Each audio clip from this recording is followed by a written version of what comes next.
truly so, but isn't the issue the relative lethality? You bring that issue up very clearly, that a certain person with a certain kind of gun can do as much damage, but aren't some weapons just inherently more lethal? Isn't there a certain level that we can get to? We could certainly, the federal government has for many, many years restricted machine guns, fully automatic weapons. So everybody pretty much accepts that now.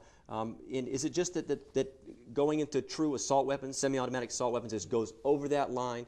Such that it's too blurred to make that distinction? The most effective assault weapon, for instance, in an urban setting, is actually a shotgun. Inside a room with a shotgun, you can easily kill 5 people with 5 shots very quickly. It's a hugely deadly weapon. And yet hunters use shotguns all the time. It's the same exact gun.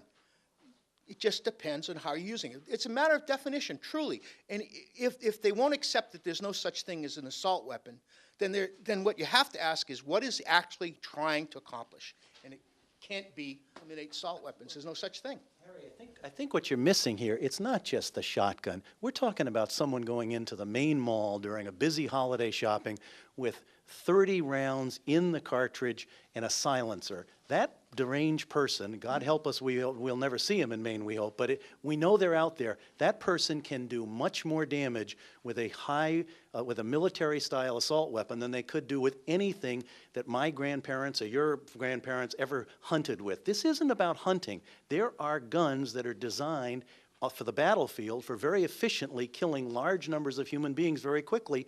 Those guns have no place in our communities in Maine. I'm sorry for continuing to jump in, but the gun you just described, it's already illegal, okay? It's not a hunting weapon. It's not a legal weapon. It's completely illegal. So now what's your problem? Let me ask you that. Where is the line drawn? It can't be drawn on an assault weapon, apparently, because we can't agree on a definition. Apparently, you also would agree that certain guns ought to be banned. Absolutely. Where do we draw the line? I think it doesn't have to do with the weapons, per se. We've got good controls on the weapons. It has much more to do with society and what kind of a society we're conducting, okay? Because truly, a person with a .25 caliber pistol in a cafeteria can kill multiple people just because he's so close to them and it's so easy. That's a tiny little gun. He could assault a whole lot of people with that firearm. What we need to do is find the answers to people who want to commit violence against their fellow citizens. So when you focus on the gun, you're looking at the wrong thing. That's my point. Guns don't kill people, people kill people. Let's take the focus off the gun. Guns kill people, and there are any number of guns sold at gun shows in Maine and through Uncle Henry's that are specifically designed and manufactured to be easily portable, to be easily concealable, and to kill people very efficiently and very rapidly.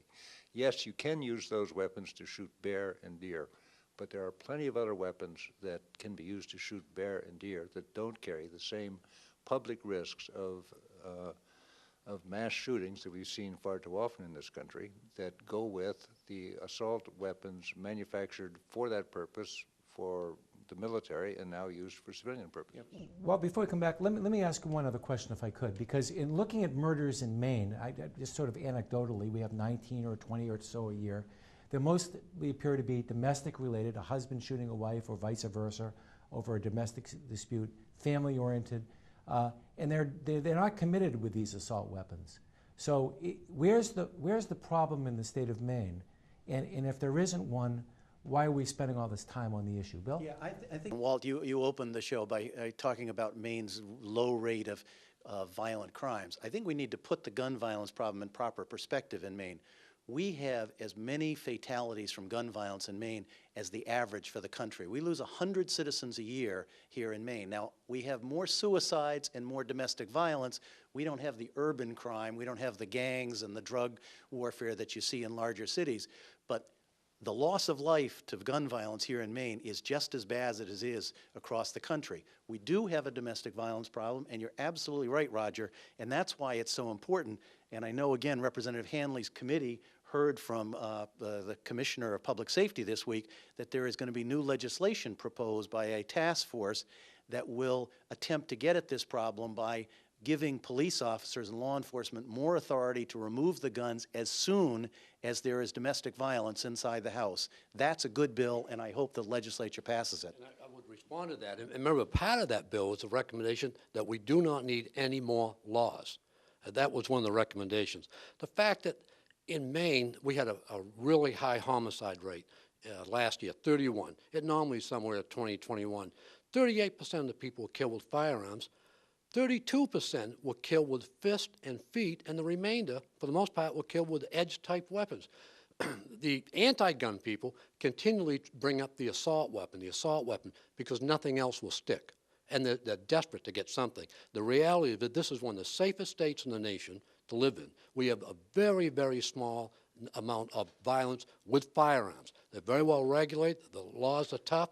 They're well enforced. We don't need any more laws.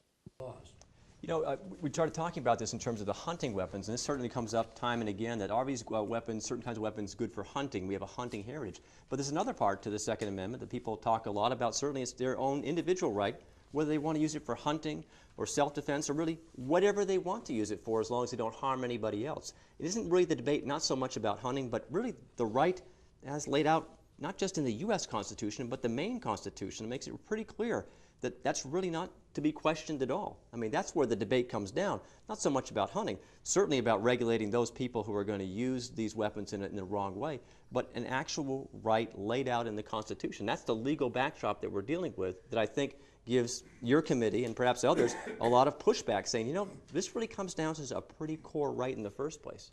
It does. Like, yeah. I think we need to get the Constitution right out here. The Constitution, Walt, is a red herring on this. The Supreme Court has spoken last summer in the Heller decision, and they made it very clear that the Second Amendment does not prohibit any of the issues we've been talking about here tonight or any of the issues that have been before the legislature for the last 10 years. They made it clear, the majority in the 5-4 decision, that things like domestic violence and background checks and banning assault weapons are all perfectly within. And our own Maine Constitution is no different than the Second Amendment. As soon as it was amended in 1987, as you referred to, the Supreme Court had a chance to reinterpret it and said it's still the same as the Second Amendment. I think it's unfortunate, particularly for legal scholars, to be talking about the importance of the Second Amendment. The Second Amendment, until last summer, had never been used to knock down a gun law, and the Supreme Court went out of its way to say this isn't an issue in what's being debated in most legislatures and Congress across the country. We're going to come back, and the first question is going to be to Judge Vanderwide out there and see if he Agrees with Mr. Harwood's interpretation of that case. We'll be right back.